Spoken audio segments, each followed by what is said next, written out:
daripada minjem duit di pinjol ilegal, ada solusi yang lebih oke. Manti, tinggal daftar, ajukan, dapat duit. Ini Bu, ada paket. Tetangga kita nih belanja online terus. Kok bisa ya? Daripada ngegibah, mending jadi agen mantis. Tinggal daftar, ajukan, dapat duit deh. Itu yang tua ngalah sama yang muda. Yang muda ngalah sama yang tua. Ribet mulu. Daripada jadi beban keluarga, mending jadi agen mantis. Tinggal daftar, ajukan, dapat duit deh.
Motion Radio 97.5 present Motion Cuan, cari untung bareng teman. Tips, trik, serta kisah seputar dunia bisnis dan finansial buat hidup kita lebih cuan. Motion Cuan, Bistro, Business Story, Sabi, saran bisnis, Saku, saran keuangan. Super Cuan, superhero pemberantas kesulitan finansial yang bakal bikin hidup kamu makin cuan. That's right. Motion Radio juga tersedia di aplikasi podcast favoritmu. Dengerin terus Motion Radio 97.5 Jakarta.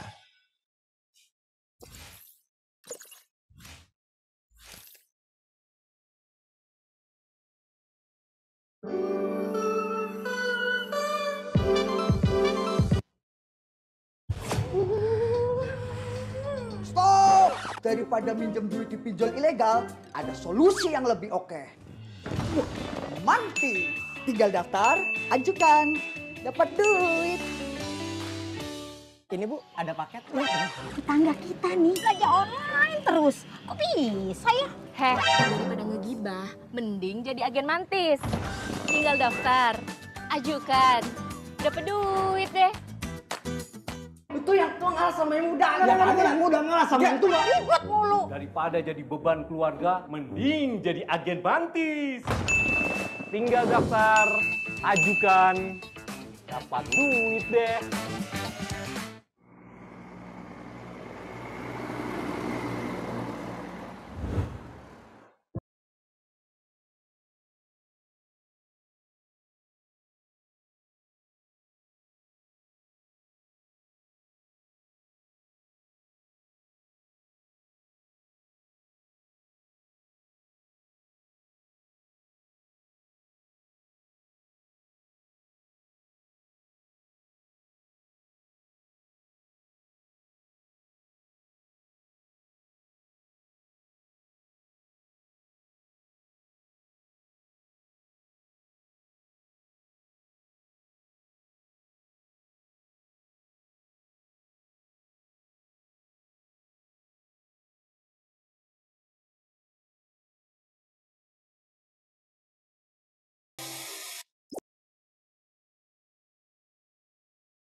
Motion Radio 97.5 present Motion Cuan, cari untung bareng teman. Tips, trik, serta kisah seputar dunia bisnis dan finansial buat hidup kita lebih cuan. Motion Cuan, Bistro, Business Story, Sabi, Saran Bisnis, Saku, Saran Keuangan. Super Cuan, superhero pemberantas kesulitan finansial yang bakal bikin hidup kamu makin cuan. That's right. Motion Radio juga tersedia di aplikasi podcast favoritmu. Dengerin terus Motion Radio 97.5 Jakarta.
Four, three, two, one, zero.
Assalamualaikum warahmatullahi wabarakatuh. Selamat sore dan selamat datang di acara SME Digital Fest 2022. Wah, ini acaranya spesial sekali karena dilakukan secara hybrid. Ini ada diselenggarakan dengan konsep hybrid, yaitu bertempat di kantor Exabytes dan juga live via Zoom. Ini antusiasmenya cukup tinggi sekali ya. Bisa dilihat dari partisipan yang sudah banyak sekali yang menghadiri via Zoom. Nah, bersama saya dengan Bunga Cinka sebagai MC dan juga moderator yang akan menemani Bapak Ibu hadirin semuanya selama 4 jam ke depan sampai pukul 8 malam nanti. Dan tentunya kita akan sama-sama menikmati acara SME Digital Fest 2022 yang pastinya ini akan informatif dan tentunya padat akan insight menarik dari para pakar di bidang bisnis online. Wow, luar biasa sekali ya. Nah, sebelum kita melakukan rangkaian acara pada sore hari ini, izinkan saya untuk menjelaskan sedikit nih mengenai event pada sore hari ini. SME Digital Fest 2022 merupakan event tahunan yang diselenggarakan oleh Exabytes Indonesia. Bertujuan untuk membantu bisnis UMKM serta UKM dengan membagikan informasi, pengetahuan, teknik, dan solusi untuk mendorong pertumbuhan dan perkembangan bisnis UMKM serta UKM di Indonesia yang tentunya dalam lingkungan pasar yang kini semakin kompetitif. Dan tahun ini mengangkat tema yang sangat menarik, yaitu Small Business and Digital Revolution 4.0. Nah, para hadirin sekalian, ini adalah tahun keempat SME Digital Fest diselenggarakan dan tentunya ini menjadi konferensi yang sangat interaktif, didorong oleh konten yang dirancang untuk memotivasi, menginspirasi, dan juga menyampaikan informasi terbaru untuk UMKM dan UKM di Indonesia. Bagaimana sih caranya? Nah, ini caranya sangat menarik, yakni melalui rangkaian presentasi dari pembicara inspirasional, diskusi panel, dan juga sesi networking yang dilakukan dengan para expert di bidang bisnis online. Jadi ini bukan sembarang narasumber ya yang akan hadir pada sore hari ini menemani kita semua. Dan dengan event ini kami berharap dapat meningkatkan kesadaran pelanggan sasaran Exabytes dan juga UMKM dan UKM bahwa era baru digital lebih mudah untuk berbisnis dan juga untuk mengerti nih bagaimana Exabytes kini telah berkembang dan siap untuk membantu pertumbuhan bisnis di Indonesia. Namun sebelum kita memulai rangkaian acara pada sore hari ini, saya mewakili Exabytes Indonesia ingin berterima kasih kepada sponsor utama kami yang telah membantu acara kita pada sore hari ini berjalan dengan sangat lancar. Baik, izinkan saya untuk mengucapkan terima kasih kepada sponsor utama kami, yakni Mandala Finance dan juga logistik partner kami, GDL Express Indonesia. Dan kami juga didukung oleh media partner kami yaitu Suara.com, Daily Sosial, dan juga Motion Radio, serta community partner kami yaitu Lunas, layanan UMKM naik kelas, Deep Tech ID, Your Say, dan Girls Code. Nah, hari ini para hadirin sekalian, kita tidak hanya akan menambah wawasan dan juga ilmu baru, tetapi ada informasi menarik yang akan saya bagikan, yaitu para hadirin yang mengikuti secara Zoom ini berhak atau berkesempatan untuk mendapatkan hadiah menarik, yaitu giveaway. Nah, gimana sih caranya? Untuk kalian yang hadir di Zoom saat ini bisa mengikuti giveaway berhadiah menarik yang diadakan di Instagram @exabytes_id. Jadi pastikan kalian follow Instagram @exabytes_id dan ikuti petunjuknya yang sudah tertera di Instagram story-nya. Oke? Nah, ini sudah terpampang di layar Bapak Ibu sekalian. Yang pertama syaratnya adalah hadiri event SME Digital Fest 2022. Lalu wajib follow Instagram @exabytes_id dan juga GDL Express ID. Jangan lupa untuk post story saat menghadiri event pada sore hari ini. Jangan lupa sertakan caption yang menarik, foto yang menarik, serta jangan lupa pakai hashtag SME Digital Fest 2022 dan tentunya mention @exabytes_id dan juga GDL Express ID. Dan tentunya pemenang akan diumumkan saat akhir acara ini, jadi jangan lupa untuk stay tune, jangan kemana-mana karena kita akan mendapatkan wawasan yang baru, ilmu pengetahuan yang baru, serta akan mendapatkan hadiah menarik bagi yang beruntung, oke? Nah, baiklah, tanpa berlama-lama lagi kita sambut Pak Indra Hartawan selaku Country Manager Exabytes Indonesia dan beliau juga ini adalah penyelenggara SME Digital Fest 2022. Kepada Pak Indra kami persilahkan.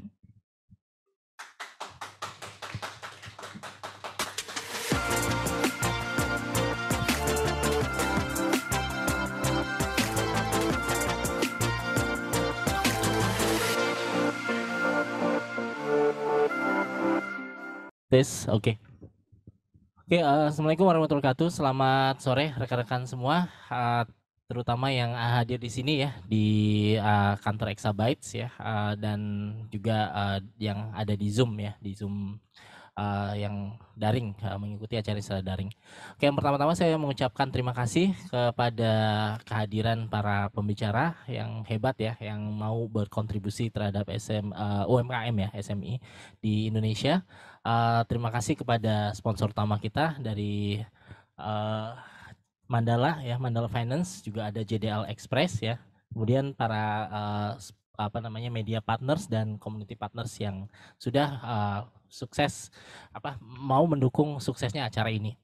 Oke, mungkin di sini saya mau sedikit cerita aja tentang SME Digital Fest, apa itu SME Digital Fest, dan sedikit flashback aja. Jadi SME Digital Fest ini dulu awalnya kita ada di Indonesia Exabyte ya. Di 2017 kita salah satu event annual pertama kita adalah Exabyte E-commerce Conference ya. Yang nanti dalam perjalanannya kita berubah brandingnya menjadi SME Digital Fest ya. Jadi di situ kita punya beberapa uh, hal yang menarik ya. Jadi intinya adalah untuk SME Digital Fest ini kita lebih banyak ke cerita bisa inspiratif, bisa juga dari pakar ya yang nantinya bisa membantu teman-teman UMKM untuk membantu untuk memaksimalkan potensi digitalnya ya, bisnisnya secara digital, dan juga memberikan mungkin dari partner ya, ada nanti bisa membantu juga teman-teman UMKM untuk fokus atau memaksimalkan bisnis dan usahanya. Oke.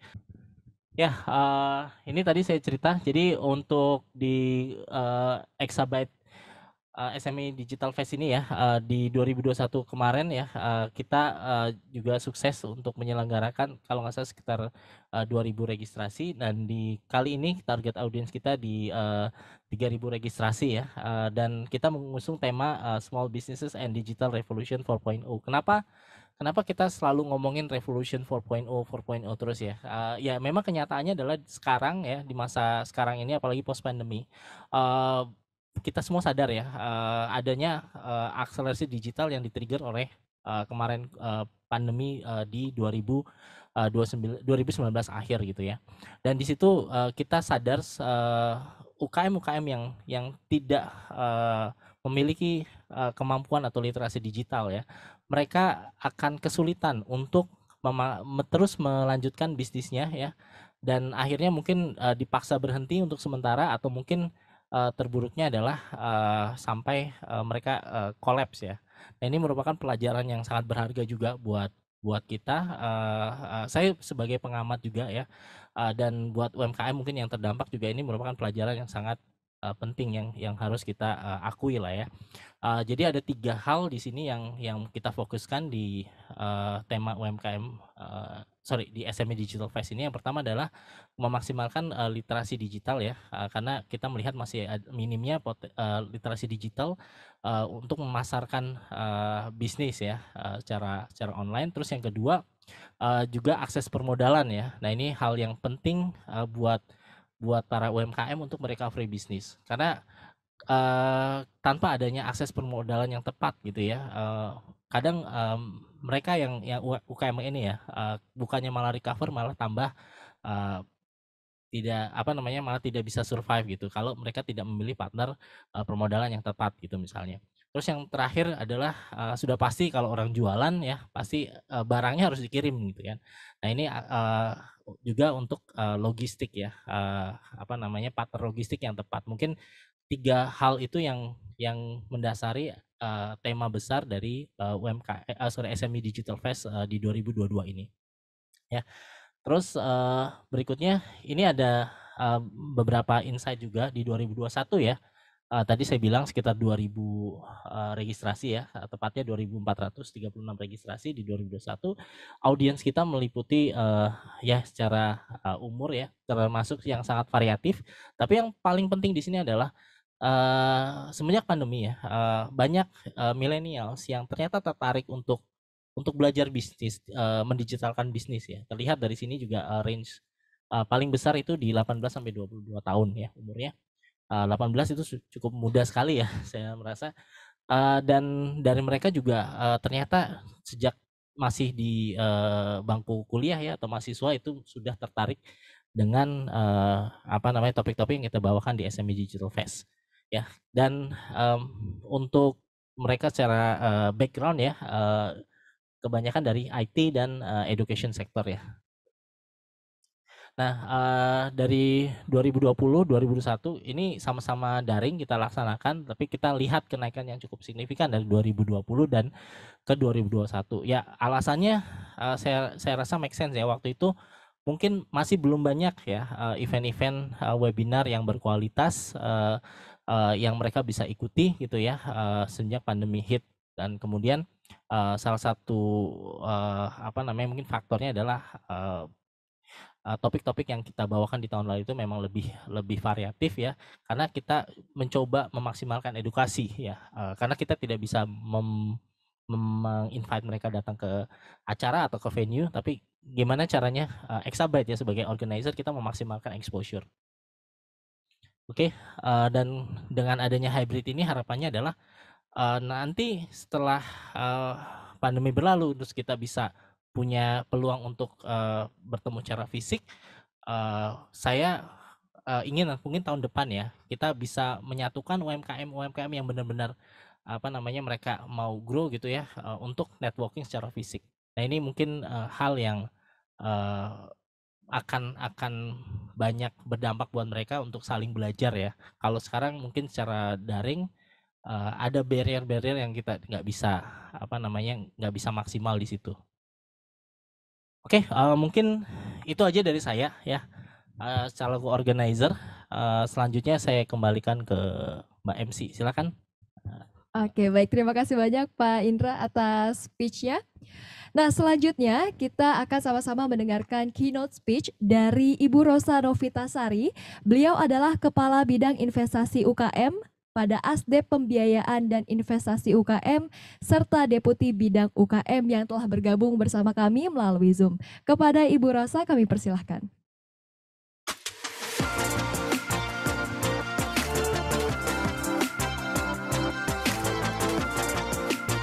Terima kasih atas kesempatan yang diberikan kepada saya. Bismillahirrahmanirrahim. Assalamualaikum warahmatullahi wabarakatuh. Salam sejahtera bagi kita semua. Om Swastiastu, Namo Buddhaya, Salam Kebajikan. Yang saya hormati Bapak Indra Hartawan, Country Manager of Exabyte, kemudian tim Exabyte Indonesia dan semua peserta. Saya di sini mewakili Bapak Deputi karena tidak dapat hadir secara langsung. Kemudian selanjutnya akan saya bacakan keynote speech beliau. Puji syukur kehadirat Tuhan Yang Maha Esa karena atas karunia-Nya kita dapat berada di forum ini dalam keadaan sehat. Apresiasi yang tinggi tentunya saya berikan kepada Exabyte yang telah berkontribusi dalam mendorong pengembangan transformasi digital bagi para pelaku UMKM. Alhamdulillah sejak pandemi COVID-19 ini secara umum kondisi UMKM semakin membaik. Dari tahun 2022 ini kami optimis UMKM akan mengalami pertumbuhan yang mendekati kondisi sebelum COVID-19 karena banyak pelonggaran yang telah kita ikutin gitu. Kasus COVID juga sudah melandai. Berbagai indikasinya antara lain kondisi UMKM di tahun 2021 yang memiliki cash dan simpanan itu sudah mulai membaik gitu. Adanya kenaikan presentase UKM yang memiliki cash dan simpanan itu cukup banyak untuk melanjutkan bisnisnya. Kemudian dari rilis BRI menunjukkan bahwa kapasitas menabung UMKM ini cukup menanjak gitu, dari tumbuh 6,3% di kuartal 3 tahun 2021 setelah mengalami penurunan menjadi 5,8% pada tahun 2020. Ini merupakan semangat positif juga bagi kita tentunya. Transformasi digital ini merupakan keniscayaan untuk bagi UMKM untuk bertahan, bangkit hingga memenangkan persaingan. Kami selaku pemerintah terus mendorong UMKM untuk bisa masuk ke dalam ekosistem digital secara lebih cepat dengan pendampingan SDM, pembiayaan, rantai pasok, perluasan pasar, dan utamanya adalah membentuk ekosistem yang kondusif bagi UMKM. Hingga saat ini tercatat 18,5 juta pelaku UMKM telah terhubung dalam ekosistem digital. Tumbuh sekitar 131% saat sebelum pandemi dengan target sebanyak 30 juta UMKM di tahun 2024. Saya kira ini target yang cukup dapat kita raih gitu, karena tentunya perkembangan teknologi, perkembangan perilaku UMKM itu semakin baik gitu di masa depan gitu. Kemudian laporan hasil Gerakan Bangga Buatan Indonesia menunjukkan bahwa utamanya 5 produk yang terjual di e-commerce itu antara lain kuliner, kosmetik, perlengkapan rumah, kesehatan, dan fashion. Ini tentunya UKM-UKM tersebut perlu lebih giat gitu dalam melakukan pengembangan usahanya karena tentunya persaingan akan lebih ketat gitu. Antara lain seperti kita ketahui bahwa UMKM itu terkendala dalam memasuki ekosistem digital. Kendalanya antara lain yang pertama adalah literasi digital. Mayoritas UMKM itu terdiri dari usaha mikro yang bisnisnya tidak sustain, berpindah-pindah, berubah produk dan lain-lain. Hal itu tentunya juga tercermin juga dari pengetahuan mereka terhadap digitalisasi gitu. Yang kedua adalah kapasitas produksi yang kecil sehingga saat mendapatkan pesanan yang lebih besar itu mereka kesulitan untuk memenuhi permintaan tersebut. Kemudian yang ketiga adalah pola pikir kewirausahaan yang kurang dari para UMKM. Kemudian yang keempat adalah kualitas produk yang tidak seragam. Jadi produksi tahap pertama dengan tahap kedua mereka itu ada perbedaan gitu. Jadi itu yang akan menyulitkan konsumen untuk mengidentifikasi kebutuhan yang mereka mau seperti apa. Kemudian akses permodalan yang kita arahan Presiden di 2021 untuk meningkatkan permodalan UMKM dalam perbankan itu mencapai 30%. Hal ini sangat menunjukkan bahwa Presiden itu sangat mendukung UMKM gitu. Jadi saat ini dalam 10 tahun terakhir atau lebih itu berkisar hanya di antara 20% pembiayaan bagi UMKM. Hal ini tentunya dapat kita sambut baik, kita perlu berkolaborasi bersama untuk mendapatkan target 30% pembiayaan bagi UMKM. Kemudian yang ke-6 adalah akses pasar, tentunya perluasan pasar dan identifikasi produk yang dimaui oleh konsumen itu, informasi pasar itu sulit didapatkan UMKM. Dan terakhir adalah infrastruktur, tentunya ini dihadapi oleh UMKM yang dapat di daerah pedalaman, pesisir gitu ya, di mana di sana sulit ke akses internet dan lain-lain.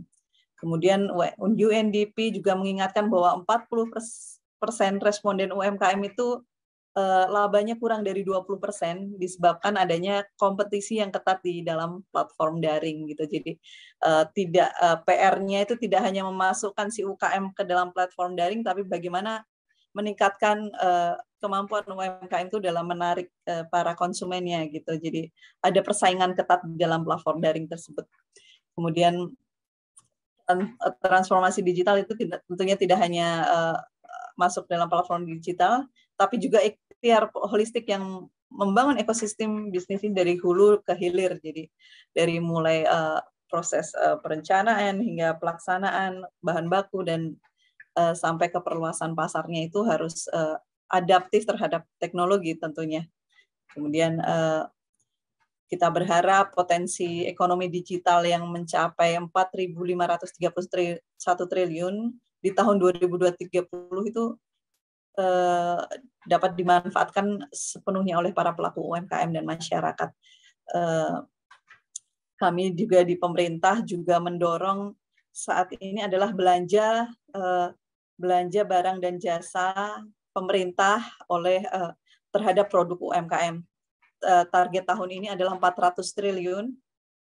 Tentunya ini harus dimanfaatkan seoptimal mungkin oleh para UMKM dan semua stakeholder untuk dapat mendukung UMKM. Kemudian penggunaan teknologi digital itu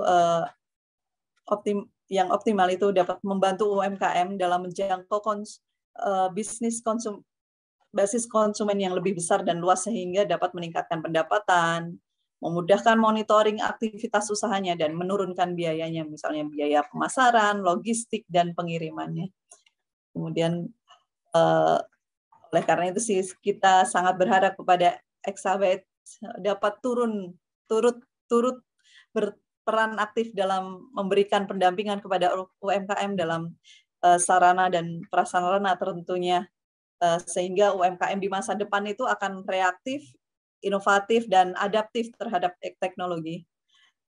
Kemudian selamat berdiskusi, semoga acara ini berjalan lancar, mendorong para UMKM terus bangkit, bertransformasi, dan naik kelas. Pengembangan UMKM dan koperasi tidak dapat kami lakukan sendiri oleh pemerintah maksudnya, tapi kita butuh kolaborasi semua pihak. Kita perlu melakukan gerakan bersama untuk pengembangan UMKM Indonesia. Demikian, terima kasih. Wassalamualaikum warahmatullahi wabarakatuh. Semoga Tuhan memberkati. Om Santi Santi Om, Namo Buddhaya, salam kebajikan. Ataupun UKM ini dapat bangkit kembali. Nah, selanjutnya ini pasti yang sudah ditunggu-tunggu. Siapa yang masih ingat sama Gozali yang sempat viral beberapa waktu lalu? Nah, sekarang kita akan sama-sama mendengarkan pemaparan mengenai Metaverse for Small Medium Business yang akan dipaparkan oleh Pak Eka Dharma Putra selaku CEO Wealth of NFT. Kepada Pak Eka, kami persilahkan untuk naik ke atas panggung.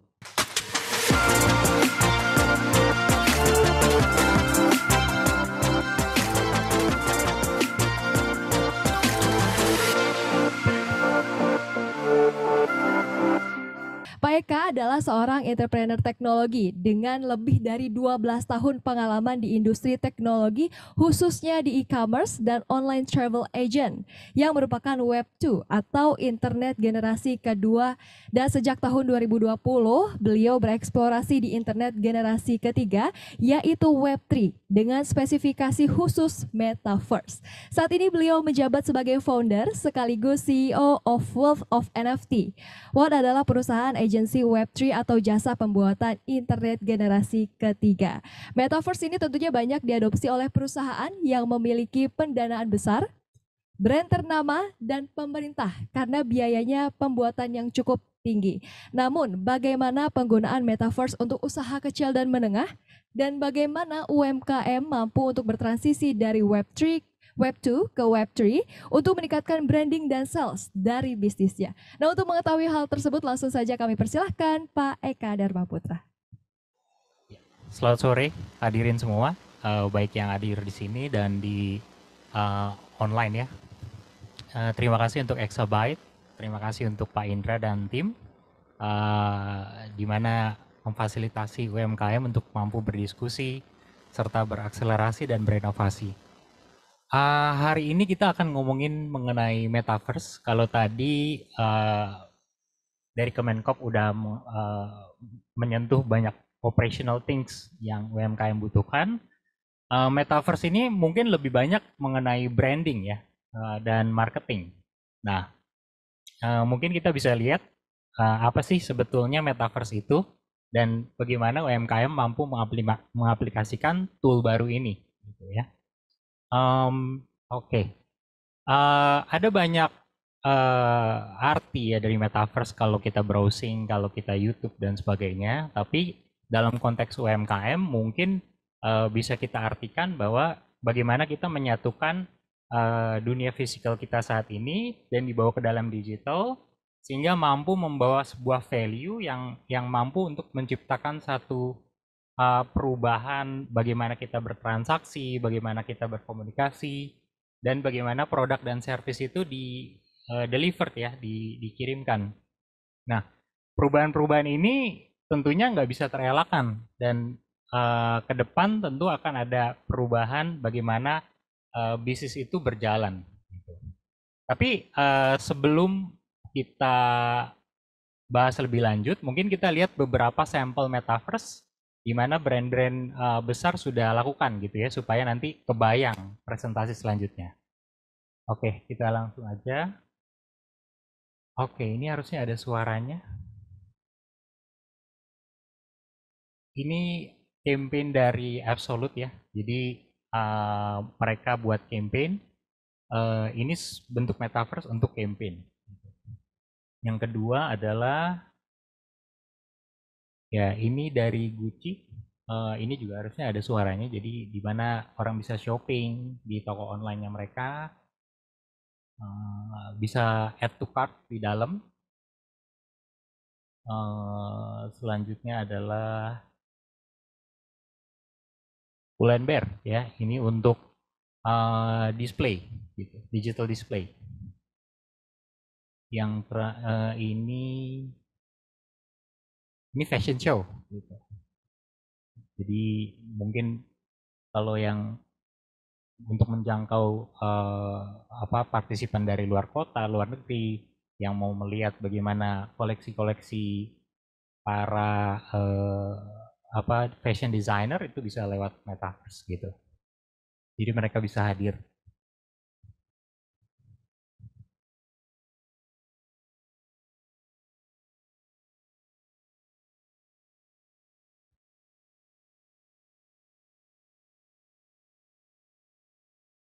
Oke, selanjutnya ini restoran ya, F&B.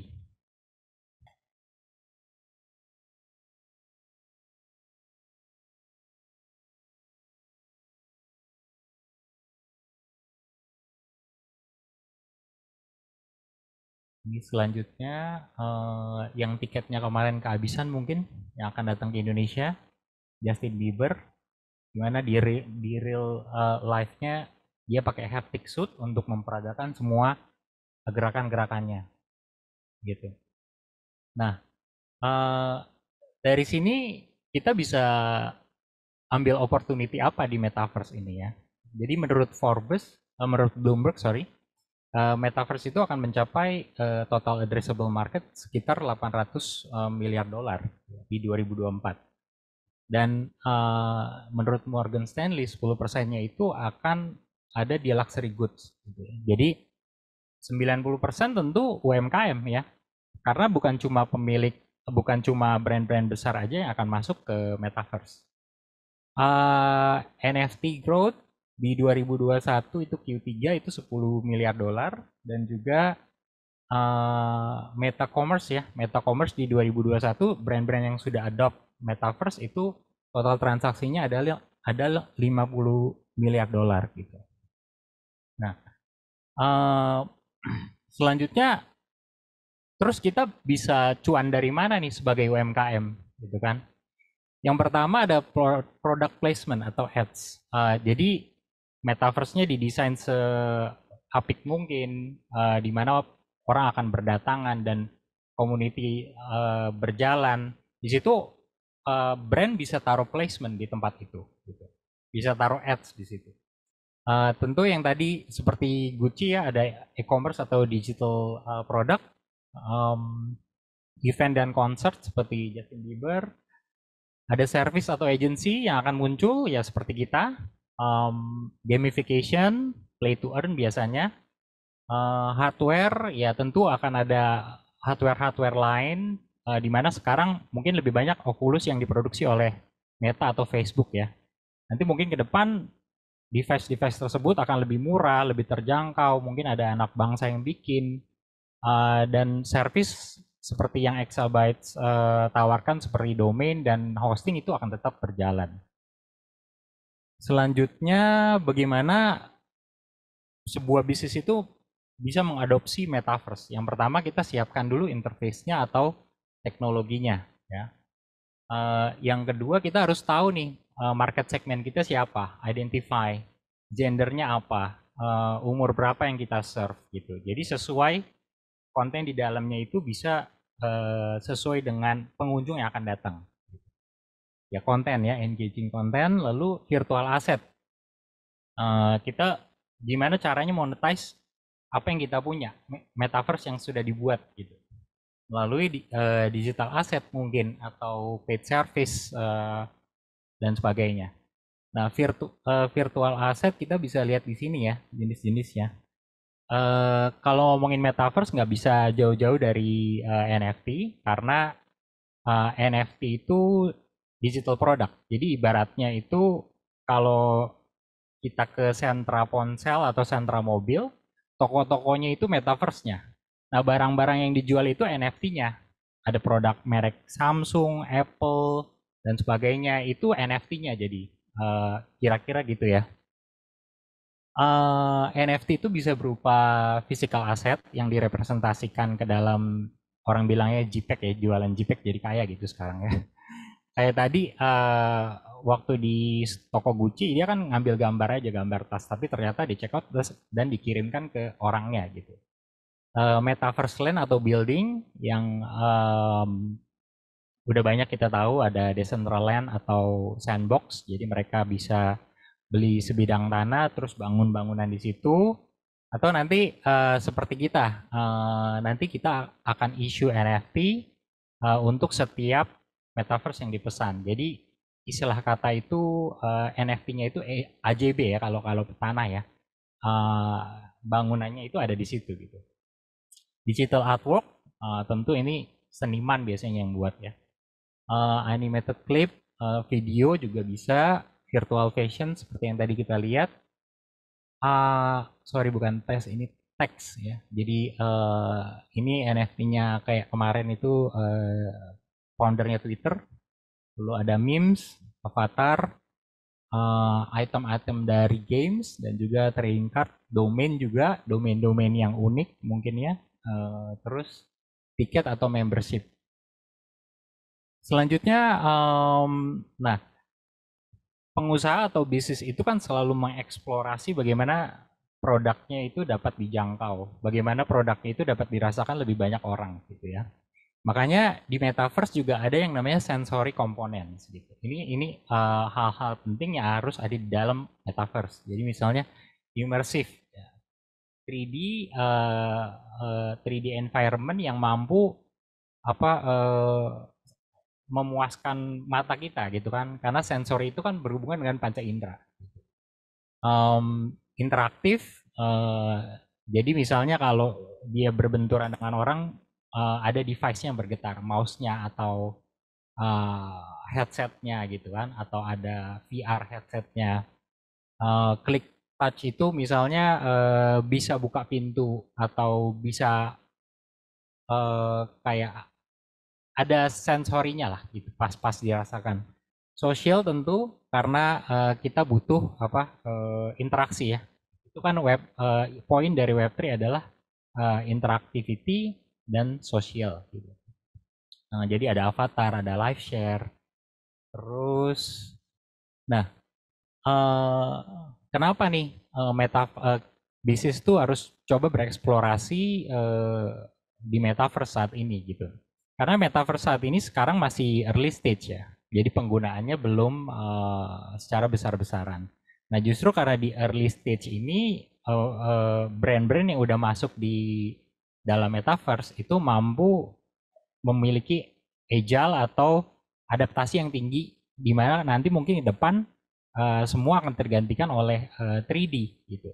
Kalau saat ini kan banyak, kalau saat ini website ya, itu kan yang scroll ke atas, scroll ke bawah.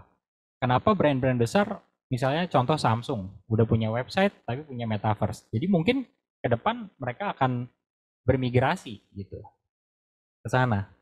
Nah, pada saat brand sudah memiliki kapasitas untuk mendalami metaverse ini saat ini, nanti ke depan mereka akan mudah beradaptasi gitu.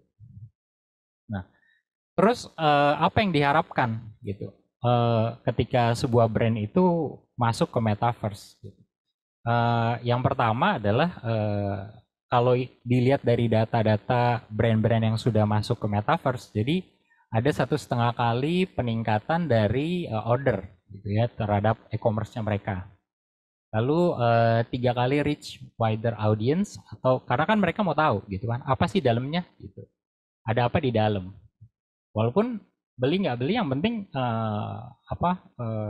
pengunjung itu udah tahu gitu, udah merasa oh kayak gini loh McDonald's metaverse atau dan sebagainya. Ada 15% conversion CTR. Jadi ada 5 kali engagement. Kita coba metaverse yang kita buat di Google Analytics itu sekitar average orang 3 menit. Itu cukup tinggi ya, karena website normally kayak sepersekian detik orang udah bounce gitu. Terus brand loyalty tentunya, karena kan mereka mau coba experience lagi, mau coba ketemu orang baru lagi. Nah, ini 2 kali referral, jadi orang ngomongin atau diberitain dan orang bisa rekomendasi, cobain deh gitu kan. Iya, Nah, ini apa yang kita lakukan yang seperti yang tadi udah dikasih tahu bahwa kita itu agency Web3 gitu ya. Jadi ada DeFi. DeFi itu decentralized finance. Jadi semua finance berbasis blockchain, smart contract, NFT production. Tapi itu kita bagi dua divisinya karena banyak yang mengira bahwa kita cuma perusahaan yang produce NFT atau memasarkan gitu. Tapi sebetulnya main bisnis kita adalah metaverse design gitu. Makanya kita buat 1000 metaverse. 1000 metaverse itu artinya kita punya target Indonesia punya 1000 UMKM yang join metaverse di 2023. 2 tahun ya kurang lebih. Setahun lebih. Terus ya intinya kita helping business untuk increase profitability dari poin-poin yang bisa ditawarkan di Web 3.0. Nah ini gimana caranya kita bisa order metaverse-nya. Jadi seperti yang tadi saya bilang, nanti akan ada NFT yang kita rilis, terus masukin datanya sekaligus crypto wallet, nanti bisa ditransfer. Dan transaksinya nggak pakai kripto karena banyak scam ya. Jadi kita masuk ke company bank account gitu transaksi. Lalu schedule consultation gitu, mau diapain, mau digimanain, dalamnya itu mau gimana desainnya. Baru nanti kita transfer NFT dan kontrak juga review dan delivery. Nah, ini yang membedakan kita dari company lain. Kalau kita itu mungkin market segmentnya itu fast foodnya metaverse. Jadi kita udah buat frameworknya, nanti jadi tinggal dibuild desainnya, terus delivery dalam 2 minggu gitu. Kalau yang lain mungkin kan customize, makanya biayanya mahal sekali, itu tinggi banget gitu. Nah ini kurang lebih NFT yang akan kita rilis, jadi ada representasi kayak sebesar penthouse, sebesar factory, sebesar kantor gitu. Jadi di belakang ada barcode dan serial number, terus sebesar apa, di dalamnya mau diisiin apa, nanti tinggal kasih tahu ke kita. Gitu. Sekarang ini untuk UMKM mungkin pada saat event kita bisa kasih diskon dengan kode 1 exabytes, lalu redeem aja di website kita 1000metaverse.io. Nah, sampai di sini aja presentasi saya. Mungkin ada pertanyaan lebih lanjut mengenai metaverse.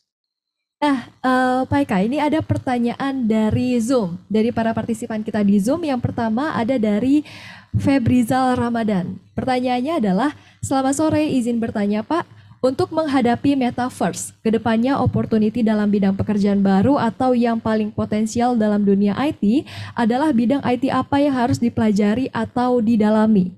Contoh belajar 3D, mempelajari atau mendalami software Blender atau semacamnya. Iya, benar banget.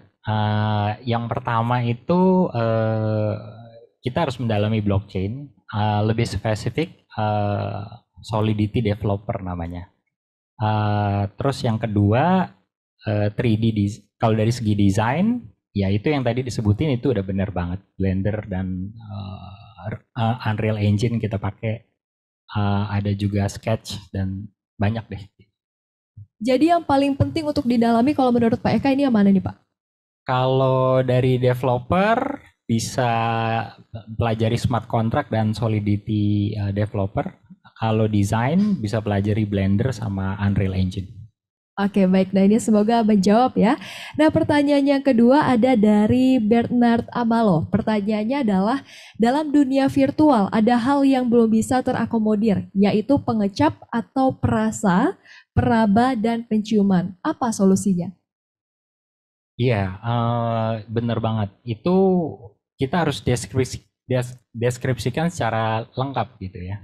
Sama harus ada seperti Web 2.0 ya ada review gitu. Jadi kita bisa lihat review-review dari orang lain gitu. Jadi ini masih akan di-develop ya Pak Eka ya, atau gimana nih? Bener. Karena nggak Oke. mungkin keluar dari TV ya. Dari monitor ya makanannya. Oke, nah yang ketiga ini ada dari Dian Arif. Pertanyaannya NFT text base itu gimana ya? Buat aja teks yang sekiranya unik, lucu dan sebagainya bisa dijual di marketplace NFT, OpenSea, Eden dari Solana dan banyak lagi gitu. Coba aja dijual, mungkin laku. Ada satu NFT Indonesia yang yang lucu banget, tapi saya nggak bisa ngomong karena agak kasar gitu ya. Dan itu laku banget, aneh juga gitu. Jadi ya udahlah ya, iseng-iseng berhadiah ya Pak ya. Benar. Nah ini ada tambahan pertanyaan nih Pak dari Fajar Maulana Yusuf Zain. Pertanyaannya adalah, izin bertanya, CTR itu apa ya? Lalu apakah brand ekonomi kreatif seperti kuliner, IO, local brand, dan lain-lain bisa memiliki metaverse? Jika bisa, seperti apa contoh bentuknya? Iya, yang pertama CTR itu click to rate ya, click through rate. Jadi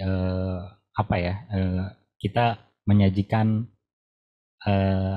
hal yang bisa diklik, nah orang klik gitu maksudnya. Terus yang kedua, brand-brand untuk service IO, F&B itu tentu bisa banget. Yang pertama bisa jadi brand campaign. Yang kedua itu agency ya. Kalau untuk IO mungkin bisa IO virtual, kan udah ada denger wedding virtual, konser virtual, tentu itu membutuhkan IO di metaverse gitu. Dan penyerapan tenaga kerja juga banyak karena beberapa bank besar seperti JP Morgan dan sebagainya, juga ada BNI, nanti ada Metaverse Indonesia, itu kan tentu ada staff di belakangnya yang harus operate gitu ya, yang harus misalnya security di banknya gitu kan, tentu ada security beneran di dalam, karena kalau enggak orang akan bikin kacau di dalam. Kan kalau googling mungkin ada yang berantem di dalam dan sebagainya, ada yang bikin kacau gitu. Oke, nah pertanyaan terakhir nih Pak Eka. Dari Septiono Kurniawan, pertanyaannya adalah, apakah sudah ada kebijakan yang mengatur untuk melindungi masyarakat dalam menghadapi euforia kehadiran metaverse? Apa yang harus disiapkan masyarakat untuk menghadapi metaverse agar menghadirkan feedback positif, bukan sebaliknya? Ya, ini kalau saya lihat sih kebijakan belum ada ya, karena juga banyak report-report abusive dan scam di metaverse dari luar.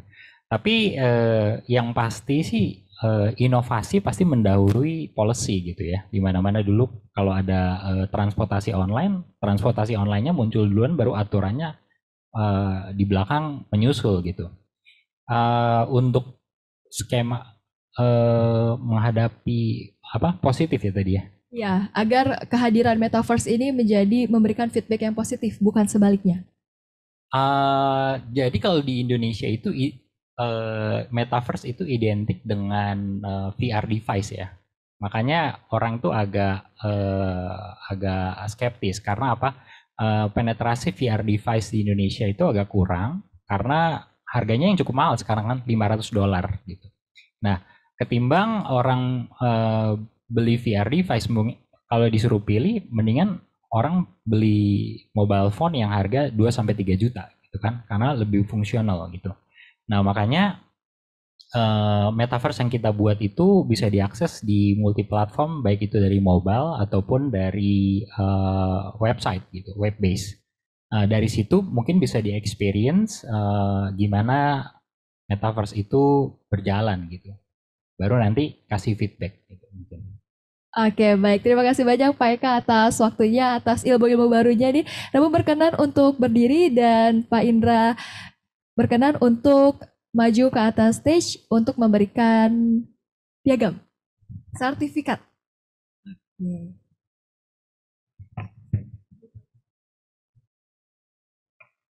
Lihat ke depan, foto terlebih dahulu, 1, 2, 3, senyum.